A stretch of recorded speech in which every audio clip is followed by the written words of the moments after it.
Welcome to the United Nations Annual Report. I'm your presenter, Cameron Williams, and today we compare the two countries of Angola and Egypt.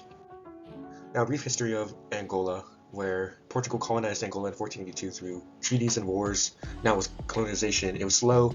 It happened through trade, but then military action became involved, and then there was a full government control. Angola was also predominantly a major slave trade to the Americas. Later on, freedom movement started as groups became angry over Portugal's full control over the region, where a 1974 coup was caused by three independent movements, which then forced Portugal to sign the Alvar Accords. Now, the Alvar Accords were later became flawed because it didn't have a true definitive answer of who would lead the country after Portugal would leave. And therefore, it caused political instability as the People's Movement for Liberation of Angola and National Union of Total Independence of Angola caused a 27 Civil War conflict. Along with that, Angola began to align with the USSR and Cuba, as well as communism and socialism. Now, with Egypt's history can be identified from 3100 BC, where the two Egyptian kingdoms unified. Later in the modern era, the Ottoman Empire controlled Egypt through several centuries. However, de facto, for a short time, Britain controlled Egypt.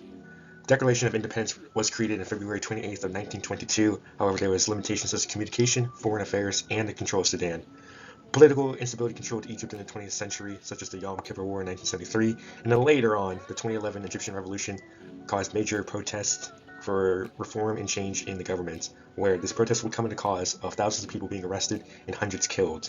However, that would eventually end the dictatorship, and democracy as well as freedoms would be added to the country.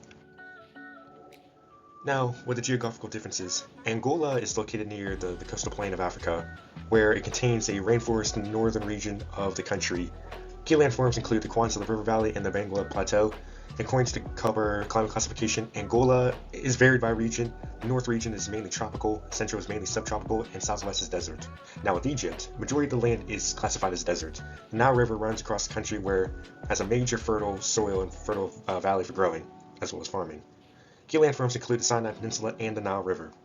Egypt has geographical borders. Along with the Nile River, they have the Mediterranean Sea up north. According to the climate classification, Egypt is considered a hot desert climate. The spread of people, culture, and religion.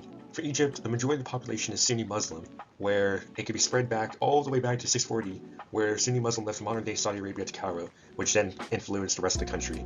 Migration to Egypt can be rooted from the early days of humanity, where the main reason is the fertile Nile River for agriculture, as well as potential migration from the Middle East or African areas.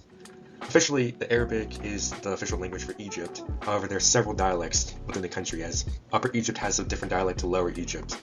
Now for Angola is mainly Christian. It can be rooted down from the Portuguese colonization in 1652. Angola also is migration was when oil was discovered in the region, where oil became a major attraction.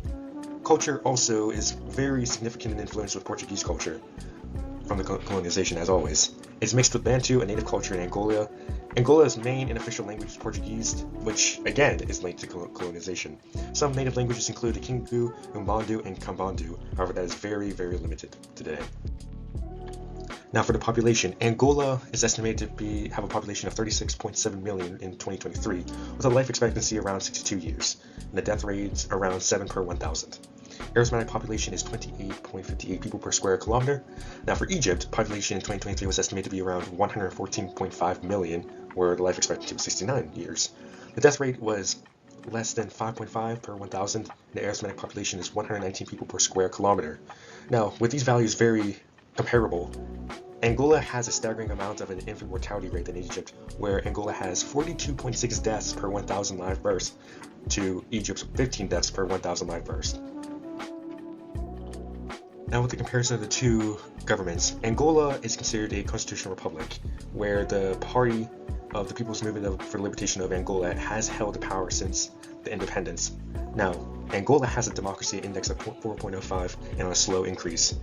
Angola appears to be a compacted state where everything seems to be equally spread out. Now for Egypt is a unitary semi-presidential republic, where a president can hold for 6 years for one term, and de jure can run for 2 terms. But in reality, they can run being bent to create more time in office. Current president is Abdul Fattah el-Sisi, and Egypt is considered an authoritarian government with a democratic index of 2.79. Egypt appears to be a compacted state as well. Now it appears that, like I said, Angola is on a slow increase, being democratic. However, Egypt is still on the low democratic index, which could raise the question of, is Angola's single party really working? And is it sort of familiar to George Washington's idea on the multi-party system when the United States was being created? Now for the economy, the biggest exporter is natural gas and oil for Egypt. In fact, oil is one of the biggest products in the world, having a 43% market share. Meanwhile, for agriculture, the Nile Valley is composed of several farms where it's actually a situational factor that does affect Egypt's economy. Some major crops grown there are wheat and cotton. Egypt's GDP is over $39 billion in 2023. Now for Angola, Angola has a big exporter for crude petroleum, which is considered a very valuable resource. Angola's agriculture also has a major crop of wheat, which does beg the question, how is Angola considered an LDC country where it has a very valuable resource? Well, it sums up for nearly half of their GDP, but it's very dependent on the oil and only to find the petroleum, without no backup plan. The major cities. For Egypt, the largest city is Cairo with 130 million. It has multiple public transportation routes, such as metro and busing, where the routes usually meet in the city center. However, it doesn't really have much access for the outskirts of the city. Cairo fits the multiple nuclear model, which the multiple nuclear model I defined is described whenever a city center has multiple centers. For Angola, the largest city is Luanda, with a population of 9 million. It has some public transportation, however, it is not very reliable, not even safe. Taxis are way more common there, and with unreliability, the services can't really help some parts of the city. The model that describes Luanda is the Griffin-Ford model, which the Griffin-Ford model is known as the Latin American model and is used during rapid urbanization. Now the question is still asked, why is Angola still considered an LDC country?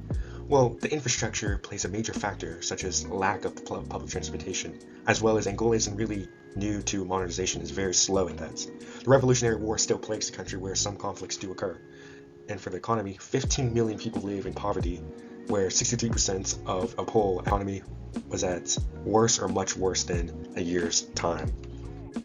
Now for Egypt, how is that considered a high developed country, where it has strict, low democratic country where the majority of the population is in poverty?